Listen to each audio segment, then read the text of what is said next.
విశ్వవిద్యాలయాల్లో అడ్మిషన్ పొందిన డిగ్రీ విద్యార్థులు తప్పనిసరిగా కేంద్ర ప్రభుత్వం నిర్వహించే ఫైనల్ పబ్లిక్ పరీక్షల్లో ఉత్తీర్ణత సాధించాల్సిందేనని సుప్రీంకోర్టు నిర్దేశించినట్లు ప్రత్యేక అధికారి సత్యనారాయణ తెలిపారు. విశాఖ ప్రెస్ క్లబ్లో నిర్వహించిన మీడియా సమావేశంలో ఆయన మాట్లాడుతూ కేంద్ర రాష్ట్ర ప్రభుత్వ సంస్థలు, పబ్లిక్ సెక్టార్ అండర్టేకింగ్ సంస్థల్లో పనిచేసే ఎగ్జిక్యూటివ్లు, ఉన్నతాధికారులు కేంద్రం నిర్వహించే డిగ్రీ ఫైనల్ పరీక్షలకు హాజరు కావడం లేదనే విషయం సుప్రీంకోర్టు దృష్టికి రావడంతో ఈ మేరకు కేంద్రానికి ఆదేశాలు వచ్చాయని తెలిపారు.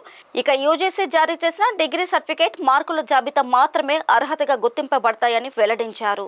సుప్రీంకోర్టు వారు ఏం చేశారంటే మొత్తం అన్నీ కూడా స్టడీ చేసిన తర్వాత ఎవరైతే సిలబస్ నిర్ధారిస్తారో, ఎవరైతే కరికులం నిర్ధారిస్తారో వాళ్ళే ఫైనల్ ఎగ్జామినేషన్స్ కండక్ట్ చేయాలనే విషయాన్ని సుప్రీంకోర్టు వారు కేంద్ర ప్రభుత్వం దృష్టికి తీసుకురావడం జరిగింది.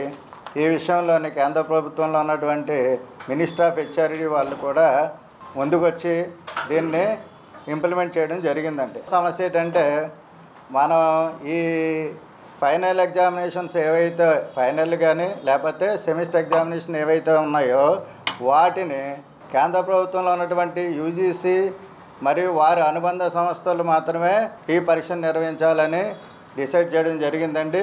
ఇది మీ దృష్టికి తీసుకురావడం కోసమే ఈ సమావేశం ఏర్పాటు చేయడం జరిగిందండి.